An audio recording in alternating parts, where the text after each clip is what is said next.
Hola a todos y bienvenidos al vídeo podcast Daniel Pérez CV, en el que hablaremos sobre noticias y rumores de vehículos eléctricos, la actualidad de la movilidad sostenible y sobre todo os contaré mis experiencias en el día a día como usuario y profesional de la movilidad eléctrica. Comenzamos.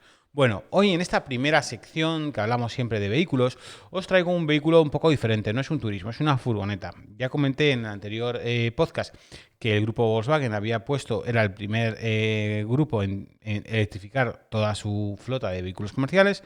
Bueno, pues ahora sigue el grupo PSA, en este caso con la marca Peugeot, que han sacado ya el vehículo, la Peugeot e-Boxer, que sería la furgoneta grande de reparto de hasta 3 toneladas, bueno, hasta 4 toneladas puede llevar de masa máxima autorizada y 100% eléctrica.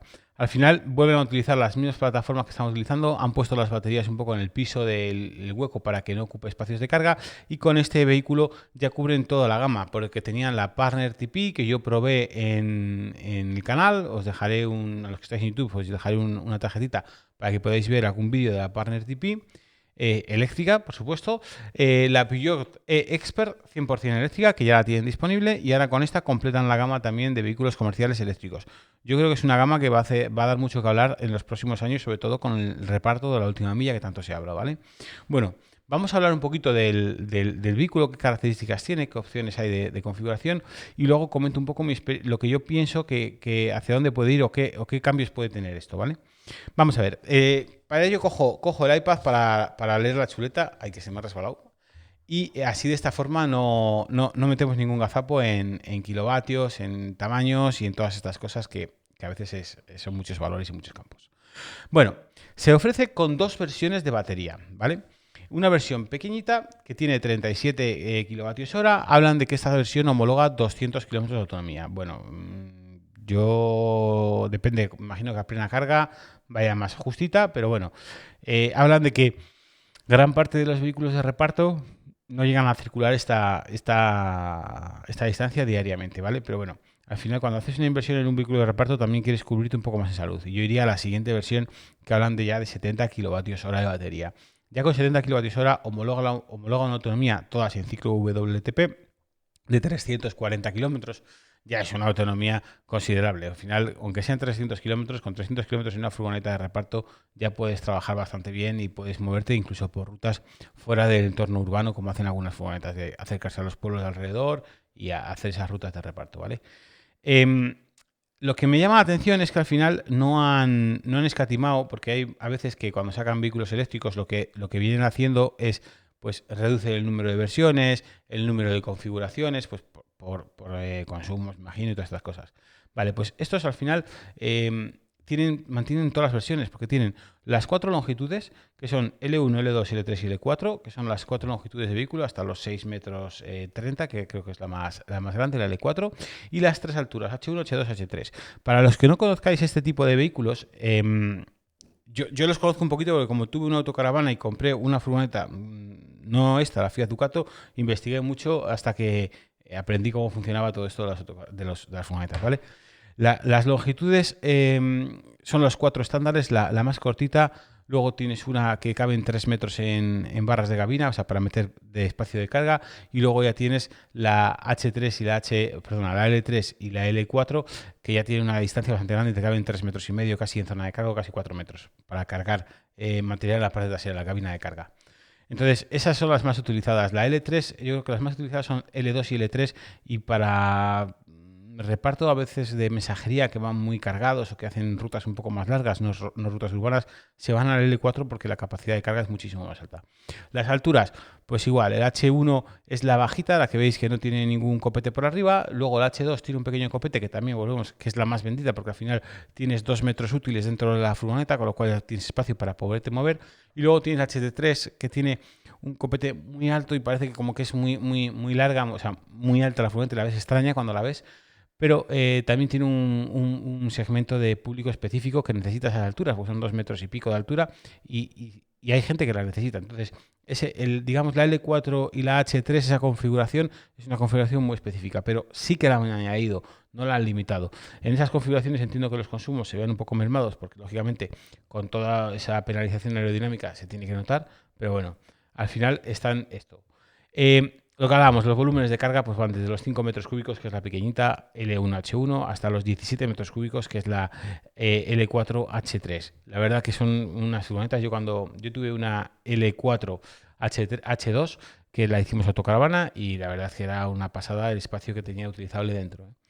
Y bueno, luego la siguiente parte, que a mí me parece muy interesante, es que también la tienen disponible para los chasis cabina, para los chasis doble cabina y para los chasis piso cabina. Y ahora explico. Veis muchos camioncitos pequeñitos por ahí por la carretera, que son una furgoneta, la cabina, la parte delantera de una furgoneta, y luego detrás lleva una caja, ¿vale? Pues esos son los chasis cabina. Los chasis doble cabina son igual que ese, pero que tiene doble espacio para llevar 6 personas en el vehículo. O sea, en la parte de la furgoneta podrían ir 6 personas, tiene 2 filas de asientos y luego tiene la caja. Esa es una configuración que se ve muy poquito, ¿vale? Y luego tienes el piso cabina, que es una configuración que se utiliza principalmente en autocaravanas. Y por eso me ha llamado tanto la atención este tipo de vehículo, porque eso abre las posibilidades a un mercado que hasta ahora no entraba casi en vehículos eléctricos. El piso cabina y también el chasis cabina se utilizan en autocaravanas. Las que llevan el chasis son las que veis que tienen la cabeza de la furgoneta y luego el chasis de la autocaravana detrás, añadido toda la estructura de autocaravana. Y la otra es la que son las que llaman las integrales, ¿vale? Que tienen toda la carrocería diseñada como que fuera una autocaravana, que no se ve la furgoneta por ningún lado. Esos son los piso cabina. Entonces, este tipo de vehículos creo que puede abrir la vida de las autocaravanas eléctricas, que es un mercado que yo creo muy interesante, porque al final las autocaravanas son vehículos que entran mucho en las ciudades, son vehículos que se viajan por todas partes, que pasan días fuera, que paran en campings, en zonas de acampada, que tienes enchufes en la mayor parte de ellos, porque tú puedes llegar a un área de autocaravanas y enchufar tu caravana para tener energía, pero que además al tener una batería tan grande también puedes alimentar desde esa batería los servicios internos de la autocaravana. Lo cual yo creo que esto es que a mí me parece un acierto total este tipo de configuraciones que han hecho. A nivel de potencias, pues sí que a lo mejor van un poco justitas, porque al final es un motor de 90 kilovatios, 122 caballos. Van ahí. Yo tenía una de 130 caballos en diésel y la verdad que iba bien, no tenía problema. Y bueno, pues sí que es cierto que con la autocaravana cargada a tope, la notabas que iba un poco, no justa, porque sí que andaba bien, pero bueno, le faltaría un poquito más para ser más alegre. Al ser un vehículo, un motor eléctrico, yo creo que esa falta de potencia, que tienes que jugar mucho con el cambio de marchas en motores diésel de 130 caballos, se va a ver suplido perfectamente porque son motores eléctricos, que lógicamente la entrega de potencia, como todos conocemos, es completamente distinto y son mucho más cómodos de conducir. La velocidad está limitada a 110 km por hora. Esto es importante, pero lo que hacen al final es limitar el posible exceso de consumo, ¿vale? Estos vehículos, por mucho que digamos, 110 solo, si no puedes ir ni a 120, vale, vamos a especificar. Estos vehículos no pueden circular a más de 90 km por hora en España. Ningún vehículo derivado de tu vehículo industrial puede circular a más de 90 km por hora en España. Con lo cual, con 110 vas de sobra. Luego tiene una versión que son las versiones de 4 toneladas, porque todos estos vehículos hablamos con masa máxima autorizada hasta 3,5 toneladas, que son los que puedes conducir con el carnet de coche. Luego tienes un paso más allá, que suelen tener las furgonetas, que es para los que necesitan cargar un poquito más, y normalmente se utilizan sobre todo en chasis o en chasis cabina, ¿vale? Y permiten masa máxima autorizada hasta 4 toneladas. ¿Qué sucede? Que estos ya tienen tacógrafo, ya limitas un poco más las cosas y la velocidad la tienen limitada a 90 km por hora. Básicamente porque al final, como van a ir con tacógrafo, no tiene sentido que anden más de lo que está permitido que anden. Porque la multa va a venir, ya que cada vez que te paras, te miran el tacógrafo y te has pasado de 90, cascan. Entonces es como los camiones, están limitados a 90, 90 y pocos kilómetros por hora, porque no tiene sentido que vayan a más velocidad. ¿Vale? Y luego, a nivel de la velocidad de carga, sí que me ha gustado muchísimo esto también. Por eso digo que es un vehículo que me ha parecido muy redondo y por eso lo he metido en el podcast. Este vehículo viene con carga monofásica de hasta 7 kilovatios de potencia, que es lo habitual que tenemos en todos los vehículos. Trifásica, que aquí es donde llega el kit de la cuestión, hasta 22 kilovatios de potencia. Esto me parece un acierto brutal. ¿Por qué? Porque la mayoría de estas furgonetas, las que se usan para reparto, van a dormir muchas de ellas en naves. En las naves tenemos tomas trifásicas en casi todas las naves. Entonces, si tú puedes conectar a una toma trifásica a la furgoneta, esta furgoneta puede volver a salir de reparto. La pequeñita en 2 horas está cargada, porque fíjate, a 22 kilovatios en 2 horas has cargado la de 37 y en poco más de 3 horas, 4 horas como mucho, tienes cargada la de 70 kilovatios hora. En lo que las furgonetas llegan a la zona de descarga donde vayan a cargar, enchufan las mangueras, empiezas a bajar los paquetes, a subir los paquetes para cargar, le has metido prácticamente un 30, un 40, un 50% de carga a la batería que te va a permitir hacer la siguiente ruta, porque la mayor parte de estas furgonetas, yo cuando hablo con los repartidores de mensajería, ¿vale? Por no citar marcas, hacen la ruta en 2 tramos o hacen 3 rutas, porque por la mañana llegan y cogen los paquetes de una zona, llenan la furgoneta hasta arriba, luego tienen que volver a la sede, a la nave, a volver a llenar la furgoneta para la siguiente zona. Y algunas veces algunos tienen una tercera zona de reparto, porque si no, no caben la cantidad de paquetes que llevan en el día, ¿vale? Entonces hacen 3 cargas de paquetería. Esas cargas de paquetería te llevan por lo menos media hora, algún rato más, ¿vale? Depende cómo lo tengan organizado, pero ahí tienes entre media hora y una hora de parada de carga. Si te permite cargar a 22 kilovatios, el tiempo en el que tú estás cargando, no necesitas tener un cargador de 50 kilovatios ahí puesto. Con una manguera trifásica y un wallbox como el que yo tengo en el Model 3, cargas a 22 kilovatios y eso es muy fácil de dejar y no hay que hacer ninguna instalación especial en ninguna nave, ¿vale? Una manguera de 22 metros o de 25 metros de trifásica para que aguante 32 amperios y un wallbox portátil de estos de 22 amperios y según va llegando a las furgonetas los vas enchufando y vas cargando. Y ese ratito que están ahí, pues te han metido otros 100, otros 150 kilómetros, que ya estos 300 kilómetros los estamos convirtiendo en 400 o casi 500 kilómetros, depende del vehículo. Entonces, me parece un acierto brutal. Y luego donde sí que se queda un poco limitado a lo mejor es en el CCS, que tiene hasta 50 kilovatios. Pero bueno, es lo de siempre. Al final, cuando tú vas a este tipo de vehículos tienes que ajustar costes, tienes que ver cómo reducir un poquito todo. Y lo que siempre he dicho es que el sistema de refrigeración es una de las partes más caras de los vehículos eléctricos. Aunque pensemos que no, es una parte muy importante. Eso lo comentaba en un vídeo hablando del Porsche Taycan, que os dejaré también por aquí la tarjetita o el enlace para que lo podáis ver. Los que estáis oyendo el podcast lo podéis buscar en mi canal de YouTube. Y en este vídeo hablo de la refrigeración. Es un sistema que es muy caro porque al final necesitas refrigerar mucha intensidad, mucho calor que generan las baterías, sobre todo cuando las estresas, y las estresas muchísimo cuando estás cargando. ¿Vale? Entonces, cargar a más de 50 kilovatios va a estresar bastante la batería, con lo cual va a generar bastante calor, con lo cual vas a necesitar un sistema de refrigeración bastante importante. ¿Eso qué sucede? Un coste adicional y un coste extra que, lógicamente, me imagino que sobre todo ahora al principio las fabricantes de coches quieren limitar y quieren reducir. Así que eso, mi opinión de este coche, que es furgoneta, que es una furgoneta que va a cambiar un poquito el concepto que tienen, sobre todo la gente que está más metida en reparto y en transporte de mercancías, porque la gente que lleva transporte de mercancías ligeras y reparto tienen un punto de vista del vehículo eléctrico que eso es una porquería, que eso no vale para nada, que eso no tiene autonomía, porque los vehículos que había antiguamente no tenían autonomía. Cuando llega un compañero a una zona de reparto, a un Seguro, a un MRV, que sea, llega una furgoneta de estas eléctricas y se la haya comprado, aparte del ahorro de costes que va a tener, que va a flipar en colores, porque es que esto es alucinante. Yo he hablado y he tomado muchas veces café con mensajeros, repartidores de empresas de reparto de mercancías y me decían que al final tenían un presupuesto todos los meses de entre 400 y 1.000 euros de combustible, depende del tipo de rutas que hicieran. Cuando tú pasas de pagar de 400 a 1.000 euros de combustible a pagar 50, 100 o 200 euros de combustible, me lo cuentas, que ahí es donde se ve. Y luego cuando tú vas a salir a circular y el reprise, la aceleración, las posibilidades de salir bien con soltura que tiene un motor eléctrico, hablamos del gobierno. Yo creo que esto va a cambiar mucho esa mentalidad y va a favorecer mucho el despliegue de la movilidad eléctrica. Y luego, por otro lado, el tema de las autocaravanas, que es un sector que prácticamente está abandonado a día de hoy. Este tipo de vehículos es el vehículo base de construcción de autocaravanas del 90% de los modelos. Estamos hablando de la Boxer, la Ducato, que también ha salido, que lo comenté en Twitter, que también está ya para salir. Intentaré hablar de ella en otro podcast, otro vídeo.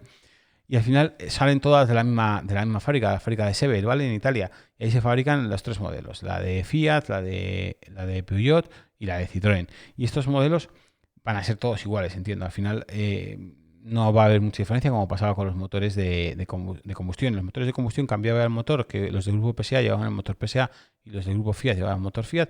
Aquí no sé cómo va muy bien, tengo que investigarlo, pero lo que está claro es que esto es una apuesta muy importante por estas marcas hacia la movilidad eléctrica. Y en el reparto de la última milla y vehículos de ocio tipo autocaravanas, creo que hay mucho que hablar y va a dar mucho juego en un futuro. Y bueno, con esto vamos a pasar a la siguiente parte del video podcast.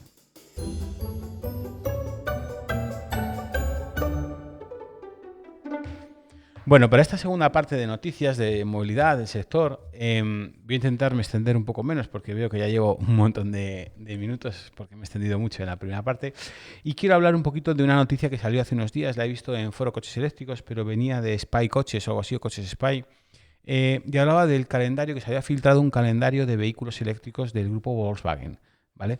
El grupo Volkswagen, voy a leer un poco del iPad una parte de la noticia. Decíamos que está preparando una de las ofensivas eléctricas más ambiciosas del mercado.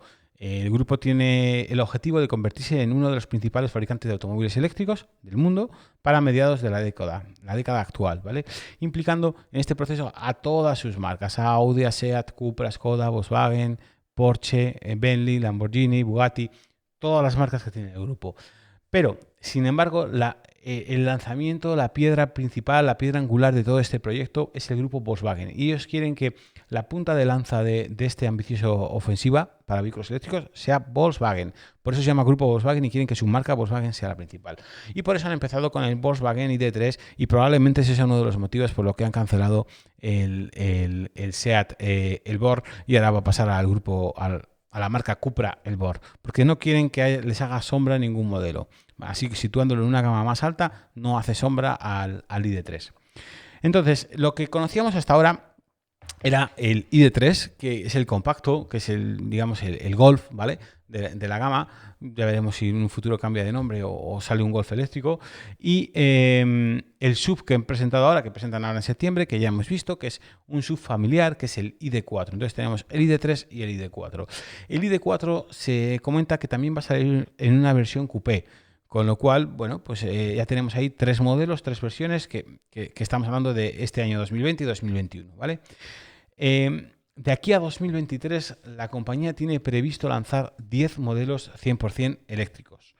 De estos 10 modelos, ya hemos comentado los 3, que son el ID3, el ID4 y el ID4 Coupé. Hablan de que en el año 2021 saldrá un ID6. Voy a ir leyendo porque son tantos IDs que si no me voy a confundir. El ID6, que será un SUV de gran tamaño, ¿vale? Es un vehículo que podrá ser un tipo Touareg. Y ese vehículo sale en el año 2021. Luego, en el año 2022, tienen previsto sacar 2 vehículos más, que son el ID5 y el ID7. El ID5 es una berlina tipo Alpasat, que saldrá con 2 versiones, una versión sedán y una versión familiar. Pues como tiene el Passat, el Touring y el Passat normal. Y luego el ID7, que también saldrá en el mismo año 2022, es la furgoneta, la famosa ID.Buzz, que hemos visto tanto, tan bonita, con las tablas de surf arriba en amarillo, súper psicodélica. Y esta furgoneta también va a salir en 2 versiones. Va a salir la versión turismo y la versión comercial. Estas 2 versiones están previstas para el año 2022. Y será un vehículo que sustituya a la actual Multivan o la Caravelle o las versiones que tiene de furgonetas, tanto turismo como comerciales. Y luego, ya para el año 2023, tiene 2 modelos adicionales previstos para salir. Uno que será el ID1, que es un vehículo súper compacto que sustituirá al actual Volkswagen e-Up. Ese utilitario pequeñito que tenemos, el Seat Mii, el Volkswagen e-Up, pues ese será sustituido por el ID1. Al final, todos estos modelos los irán utilizando en las otras marcas del grupo, porque esto es como funciona el grupo Volkswagen. Tiene el mediano de precio, el alto de precio, el intermedio, y van haciéndolo de esa forma. Y por último, hablan de un ID2 que también saldrá en el año 2023 y será un SUV urbano pequeñito tipo T-Cross o T-Roc, que tanto éxito le están cosechando a la marca actualmente. Imagino que los ponen para el final porque son modelos más actuales, que han sacado más nuevos hace poquito y no quieren canibalizar esas ventas que puede llevarles un tipo de vehículo como este. También es cierto que los vehículos más pequeñitos, como son el ID1 y el ID2, se tienen que poner al final del proyecto para el año 2023, porque es en el momento en que el grupo habrá podido rentabilizar un poquito más sus inversiones en baterías. Como siempre hemos hablado y que todos sabéis, hay que empezar por vehículos de gama alta para ir bajando poquito a poco. ¿Qué sucede? Que si tú empiezas directamente con el SUV grande, el ID6, pues al final a lo mejor tampoco tienes una venta masiva que necesitas inicialmente y por eso han empezado con el ID3 y el ID4, que son un segmento de grandes ventas, ¿vale? Para poder reducir sus costes de producción y poder ir sacando los vehículos en esta línea, que es lo que comentan.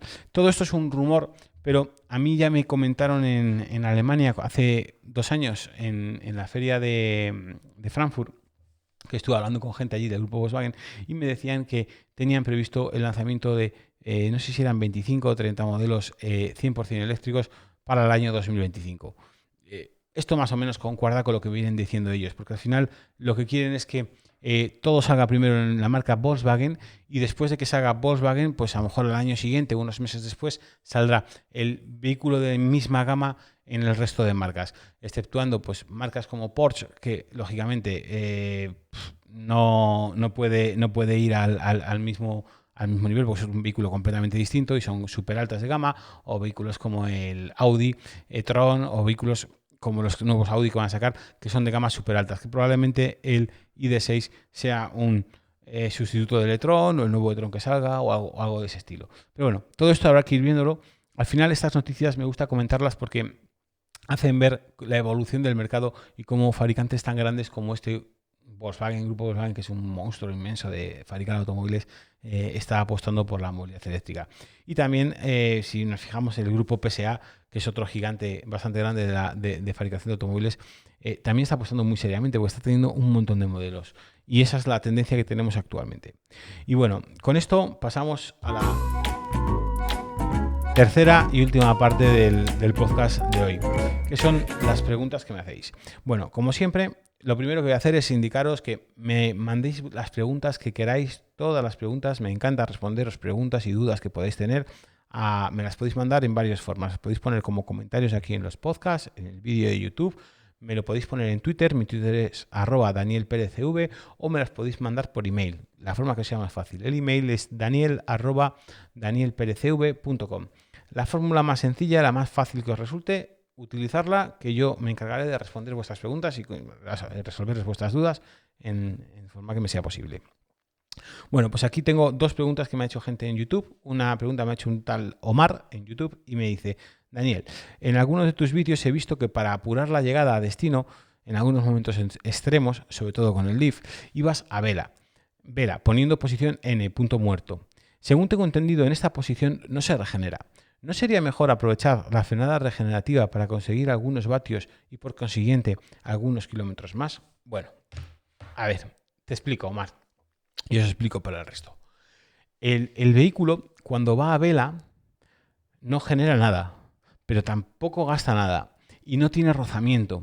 Al no tener rozamiento para regenerar energía, la distancia que puedes recorrer con el impulso que tienes en ese momento, con la inercia que tienes, es muchísimo mayor que lo que puedes recorrer cuando estás regenerando.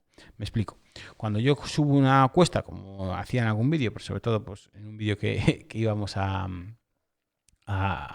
Menorca en un coche eléctrico, pues cuando llegaba a Soria yo cogía una cuestecita y según llegaba arriba de la cuesta, poco antes de llegar arriba de la cuesta ponía la N para no gastar ese último empujón que había que hacer para subir, ya que con la inercia llegaba a subir, y cuando estabas arriba de la cuesta, con la inercia que te da el bajar, vas bajando. De esta forma, pues a veces recorría hasta 2 kilómetros a vela, completamente. Si yo regenero energía, apenas voy a recorrer 200 metros, porque lógicamente freno el coche y recargo energía, pero freno, y en esos 200 metros no he conseguido recuperar energía suficiente para recorrer ni siquiera otros 100 metros más. Por ese motivo no es interesante. La regeneración es muy interesante cuando tú estás conduciendo de forma normal, no tienes problemas de autonomía, no tienes problemas de batería, y cuando levantas el pie del acelerador vas recargando la batería con eso que tienes que hacer y no utilizas el freno. Entonces, en vez de utilizar el freno, utilizas el freno del motor, ¿vale? En ese aspecto es fantástico porque es súper eficiente. Pero si tú lo que necesitas es maximizar tu autonomía porque no llegas, que hoy en día ya hace muchísimo tiempo que no me pasa porque los vehículos han cambiado mucho, pero si no vas a llegar, la forma más eficiente es por inercia pura. Porque de esta manera no vas a consumir ni un solo vatio, ni vas a perder ni un vatio, ni vas a frenar el coche prácticamente nada. Es como que tienes un peso muerto lanzado. Tú coges un peso muerto de 1,5 toneladas, lo empujas en una cuesta abajo y anda varios kilómetros sin necesidad de tocar nada ni interferir sobre él. De esta forma es la forma más eficiente para conseguirlo. Se nota mucho. Recomendable, poco cómodo. No es algo que sea muy recomendable porque tienes que estar muy pendiente y piensa que llevas un vehículo de tonelada y media, 2 toneladas de peso suelto, o sea, a lo loco. Sí, que va sin control, ¿vale? Entonces, no es recomendable hacerlo en zona de curvas, ya que, por ejemplo, las inercias que puedes tener con el coche te puedes salir de una curva. Esto yo lo he hecho muy controladamente en situaciones en las que no había forma de llegar al destino porque no iba a llegar y controlando muy bien en qué momentos hay que hacerlo. Pero no es lo más recomendable. Yo mi recomendación es conducir normal. Y bueno, ahora mismo es muy difícil tener estos problemas porque prácticamente ya hay cargadores en casi todas las zonas, ¿vale?